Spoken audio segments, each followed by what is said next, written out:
Hello, my name's Heath. A few years ago, someone I knew had their social media compromised, let's just say, or hacked. They used a weak password. What started as a small issue quickly turned into a nightmare. Personal photos, emails leaked, messages sent out to their friends and family asking for money and donations, pretending to be them. It was just it was hard to watch, and they confided in me what was going on, and I was like, man, that is not good. So after learning this and seeing what transpired in my friend's uh, life and situation that was going on, I was like, man, I'm gonna start learning ways of protecting myself and my family, and maybe even teaching others the same thing. So that's what kind of led me on this path, and our topic today is cybersecurity. So I'm just going to go over a brief history of that and try to teach you some things along the way to kind of help prevent the same issue uh, happening to you or others that you know. Every one of us uses the internet daily, whether it's banking, social media, school, work, no matter what, we all have to have passwords um, to access our accounts each and every day. So, and it's so easy for a hacker to get your personal information just by phishing emails. We'll go into that, what that means later on, but just getting information, acting like somebody that you know, and then asking a personal question, and then boom, they got some uh, information that they needed to get into your account. And we're just going to go over a few things today to help you and anyone else that you know to be better secured online. Since this incident with my friend that I watched and heard firsthand, I've kind of reached out to other family members, and after learning some things that are in my online classes. So right now I'm getting my bachelor's in cybersecurity, and and this kind of helped me be interested in it, the whole topic, and understanding the do's and don'ts of online security.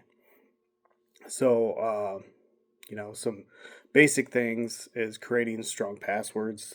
That's a given. That could be one uppercase letter, one lowercase, and one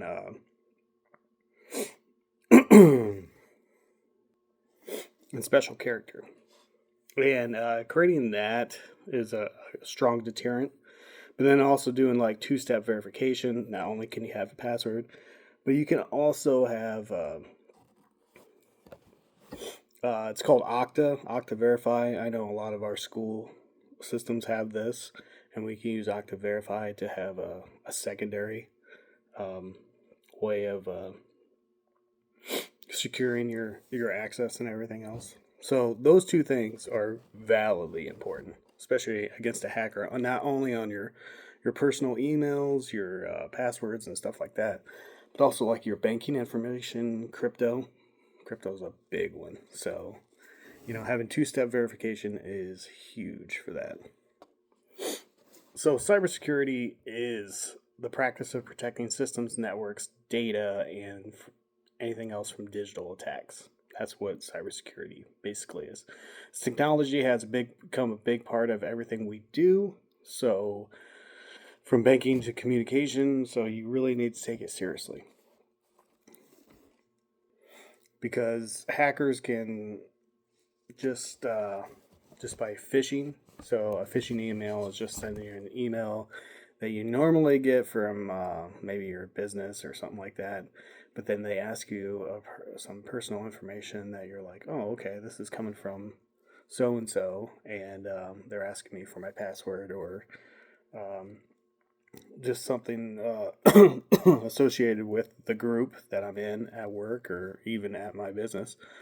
So then you provide them the information. That's kind of like phishing for information. The hackers just trying to wheel something out there, try to, get any piece of information they can to kind of gain access to not only your network or maybe your work network in general. So after learning some key things to work on to have good cybersecurity ethic, and that's like two-step verification, strong passwords, phishing emails, don't answer something that you don't think you should be answering. Once again, after taking those considerations more seriously, you could really prevent a lot of hackers accessing your data or your personal information. And doing so has really opened my eyes to other possibilities. That's kind of what has brought me down this path of just learning about cybersecurity, trying to help others along the way, and just making this short video might help you rethink some of your passwords. Instead of saying 1, 2, 3, 4, switch it up by doing 4, 5, 7, 8, 9, and then adding a special character of some kind, maybe an uppercase and a lowercase. Something simple. And it will take a lot more time for the hacker to actually guess anything. Don't ever do birthdays or, anything associated with your birthday, like what year you were born, the date, stuff like that, so that it won't give the hacker more of an easy guessing game. Just following these steps can really minimize the threat of any kind of data breaches or anything, whether it's your work or your personal information, even your crypto or banking information. We all have the power to take control of our digital safety. So this is just a few ways to actually do so.